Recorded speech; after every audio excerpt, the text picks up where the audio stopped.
খুচরা যন্ত্রাংশসহ পূর্ণাঙ্গ freezer, refrigerator, motorcycle, air conditioner ও কম্প্রেসর তৈরি করা শিল্প প্রতিষ্ঠানগুলোর কর বৃদ্ধি করেছে সরকার।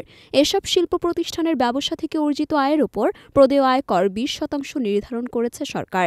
বুধবার এনবিআর চেয়ারম্যান আব্দুর রহমান খান স্বাক্ষরিত প্রজ্ঞাপনে এ তথ্য জানা গেছে। বর্তমানে এ ধরনের শিল্প তাদের আয়ের ওপর 10% কর দিচ্ছে এবং শিল্পের যন্ত্রপাতি, যন্ত্রাংশ ও উপকরণ আমদানিতে 2% অগ্রিম আয় কর দিচ্ছে, যা ২০৩২ সাল পর্যন্ত বলবৎ থাকার কথা ছিল। প্রজ্ঞাপনে উল্লেখিত শর্তসমূহ হল, শিল্প প্রতিষ্ঠানটি কোম্পানি আইন ১৯৯৪ এর অধীন নিবন্ধিত হতে হবে।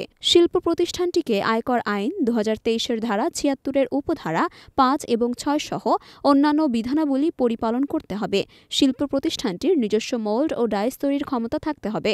শিল্প প্রতিষ্ঠানটির নিজস্ব polyurethane forming plant, powder coating plant এবং সক্রিয় বর্জ্য ব্যবস্থাপনা প্লান্টের ব্যবস্থা থাকতে হবে।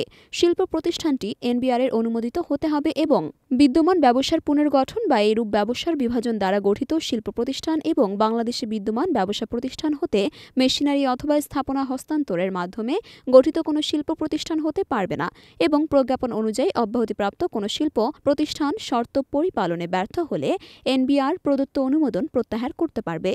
তবে কর বাড়ালে দেশের মোটরসাইকেল, রেফ্রিজারেটর ও এসি শিল্পের ওপর বাড়তি চাপ তৈরি হবে এবং শেষ পর্যন্ত এই ভার ভোক্তার ঘাড়েই চাপবে বলে জানিয়েছেন বিশেষজ্ঞ ও খাত সংশ্লিষ্টরা। তাদের মতে, কর বাড়ানো হলে এই চাপে শেষ পর্যন্ত পণ্যমূল্য বেড়ে যাবে এবং কোম্পানিও কিছুটা চাপে পড়বে।